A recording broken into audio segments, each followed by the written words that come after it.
గురుగారు, ఈ వారం కుంభరాశి వారికి ఎలా ఉంది? కుంభరాశి వారికి 3 గ్రహాలు యోగిస్తున్నాయమ్మ. తృతీయంలో చంద్రుడు, జన్మ శుక్రుడు, పంచమ బృహస్పతి. ఆర్థిక అంశాలు బాగున్నాయి. ధనయోగం శుభప్రదం. అందుకు తగిన విధంగా కృషి చేస్తే ఫలితాలు బాగుంటాయి. ముఖ్య కార్యక్రమాల్లో విజయం లభించాలంటే కాలాన్ని సద్వినియోగం చేసుకోవాలి. పరిస్థితులను అర్థం చేసుకుంటూ పరిస్థితులకు తగ్గట్టుగా వ్యవహరించాలి. సకాలంలో చేయవలసిన పనులను పూర్తి చేయండి. అధిక శాతం మౌనంగా ఉండండి. ముఖ్య కార్యక్రమాల్లో విజయం లభిస్తుంది. అలాగే గౌరవప్రదమైన జీవనం కొనసాగుతుంది. ఒక ప్రణాళికాబద్ధంగా మీ కార్యాలను మీరు నిర్వర్తించండి. ఎట్టి పరిస్థితుల్లో పనులు వాయిదా వేయవద్దు. వచ్చిన అవకాశాలను సద్వినియోగం చేసుకోండి.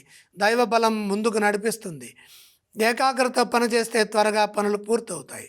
ఉద్యోగంలో ప్రతి అడుగు జాగ్రత్తగా వేయాలి. పొరపాట్లు జరగకుండా చూసుకోవాలి. తోటి వారి నుండి ప్రోత్సాహం లభిస్తుంది. నిరుత్సాహపడవద్దు. ధైర్యం అవసరం. ఇంట్లో వారితో సంప్రదించిన తర్వాతే పని చేయండి. ఇదే విధంగా వ్యాపారంలో కూడా జాగ్రత్తగా ముందుకు సాగండి. అప్పుడే విజయం ఉంటుంది. అపార్థాలకు అవకాశం కల్పించవద్దు. శాంతియుత మార్గంలో ముందుకు సాగండి. కుంభరాశి వారు ఏ స్తోత్రాలను పఠించాలంటారు? కుంభరాశి వారు శ్రీ సుబ్రహ్మణ్యేశ్వర స్వామి వారిని మనస్సులో స్మరించడం మంచిది. వారు ఏ ఆలయాన్ని సందర్శించాలంటారు? సుబ్రహ్మణ్య దర్శనం మేలు చేస్తుంది. వారు ఎటువంటి దానాలు చేయాలి? ద్వాదశంలో కుజుడున్నాడు. విసుగు చెందకుండా ఉండాలి అంటే కుజప్రీతిగా కందులు కొద్దిగా దానం చేయండి.